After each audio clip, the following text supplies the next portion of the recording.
안녕하십니까. 과학과 비과학, 과학 아닌 것들에 대해 리뷰하는 김필산입니다. 여러분은 보수이십니까? 진보이십니까? 오늘은 보수와 진보의 과학에 대해 말씀드립니다.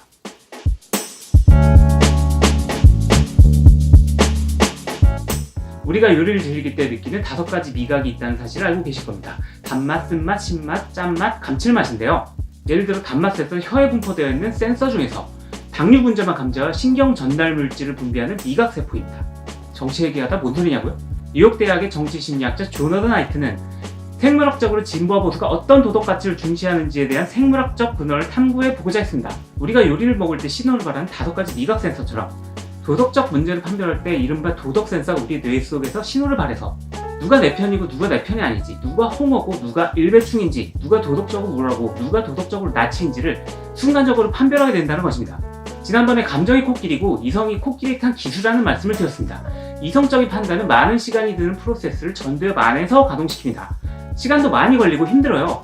도덕 판별은 이런 심사숙고 프로세스를 거치지 않고 감정력의 편도체에서 빠르게 후닥닥 해치웁니다. 아마 하이트의 주장대로 도덕 센서가 있다면 바로 여기에 있을 텐데요. 우리는 도덕 판단을 할 때 젠더 우호 발언을 하거나 누군가를 나치로 매도하거나 할 때 절대로 전두엽 먼저 작동시키지 않습니다. 감정 영역인 편도체가 먼저 발화해 상대편의 존재 자체를 덜어 무엇인가로 느끼고 전두엽은 나중에 그에 대한 정당화를 꾸며내죠. 거의 동물학적인 행동입니다. 하이트는 여기에 착안해서 도덕 센서란 진화심리학적으로 동물이 생존하거나 번식할 때 필요했던 본능적 족구심리 인간에게 전해져 내려온 것이라 생각했습니다. 그리고 6가지 정도의 센서에 대한 리스트를 작성했습니다. 첫 번째는 배려라는 가치입니다.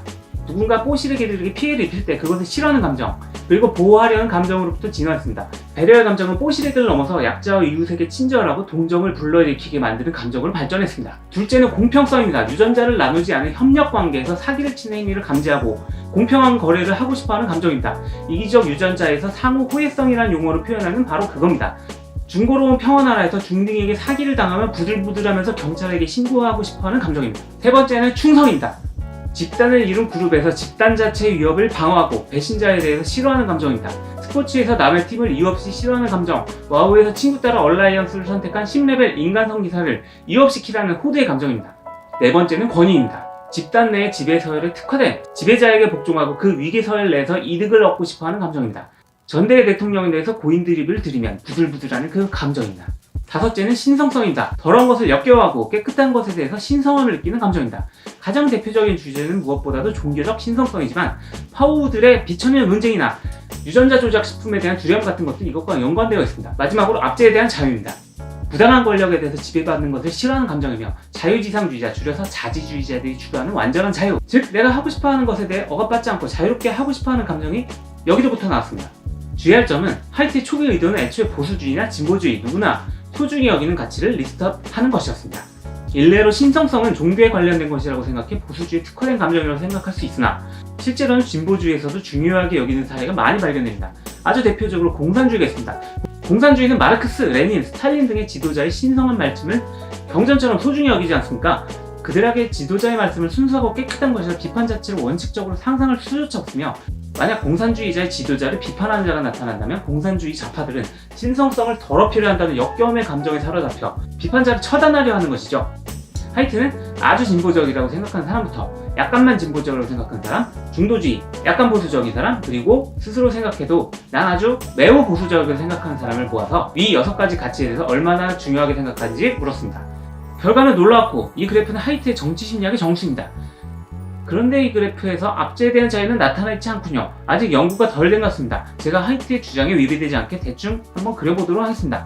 그래프를 보시면 보수주의자들은 특히 극우파일수록 6가지 가치에 대해서 모두 중요시하는 모습을 보인다. 그런데 진보주의자들은 특히 급진자파가 될수록 3가지의 가치만 특히 편애하는 모습을 보인다. 그 3가지란 배려, 공평성, 압제에 대한 자유입니다.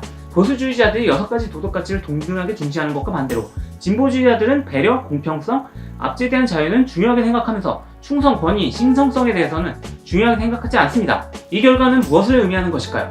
하이트는 진보주의자들이 6가지 도덕 센서 중 3가지만 발달했고 나머지 3가지의 센서는 계몽주의와 현대문화의 영향을 받아서 마비되었다고 말합니다. 즉 보수주의자들의 말로 어떤 영향을 받지 않고 생물학적 본능대로 도덕적인 가치를 다채롭게 인정하고 있다는 것이죠.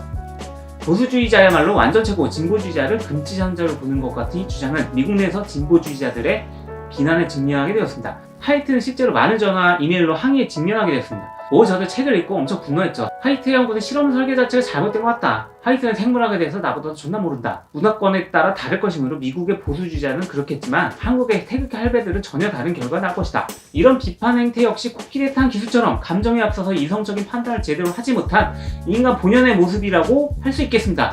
이제 저는 비로소 이 결과에 대해서 이렇게 생각하게 되었습니다. 진보주의는 인간이 이제껏 이루지 못한 진보라는 가치에 대해서, 본능과 진화가 생각해내지 못한 자유주의라는 가치에 대해서 일부러 세 가지 본능과 감정을 마비시키면서까지 지켜내려 했다고 말이죠. 여러분은 어떻게 생각하십니까? 지금까지 존 어더 나이트의 바른 마음을 인용해 말씀드렸습니다. 김필산이었습니다.